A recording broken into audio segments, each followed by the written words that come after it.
Asalaamu calaykum maqaarta meel walba joogtiin oo markale muuqaal cusub ku eegi doono wararkii ku dambeeyay kubadda cagta gaar ahaan xafladii ka dhacday Paris Messi oo la siiyay abaalmarintiisii sideedaad ee Ballon d'Or.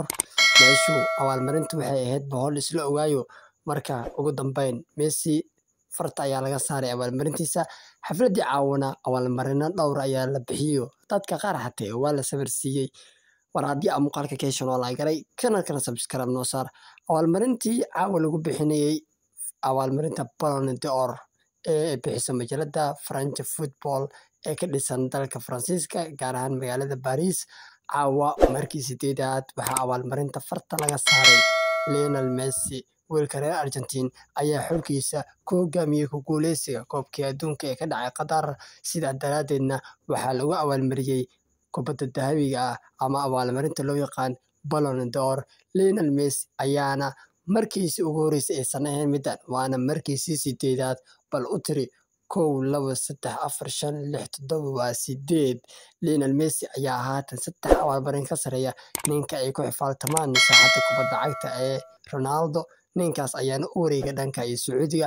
Messi ayaa bahashan iska daldashay iska qaatay. ninka ku soo dhowna 3 xabo ayuu ka sareeyaa. marka Ronaldo 5 ayuu ku dhameysanayaa, Messina 8 ayuu ku dhameysanayaa maadaama Ronaldo uu qaaradda Yurub ka guuray, Messina uu ka guuray qaaradda Yurub ee America iyo bariga dhexe ay kala degeen.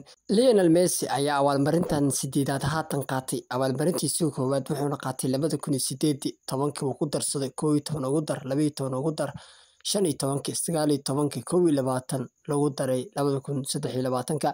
sidaa waxay iskugu noqonayaan 8 abaalmarin inuu ku guuleystay laacibka Argentineska ah ee Lionel Messi.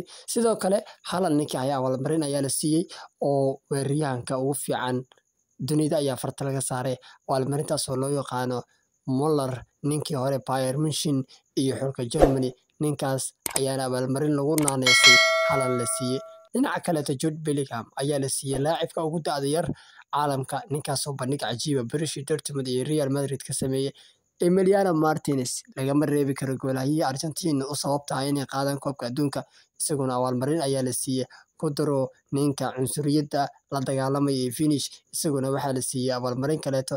kooxda kubadda cagta ee Manchester City ayaa noqotay kooxdii ugu fiican haatan waqtigan la jooga caalamka. 2 sano isku xiga ayayna qaadanaysaa abaalmarintaas.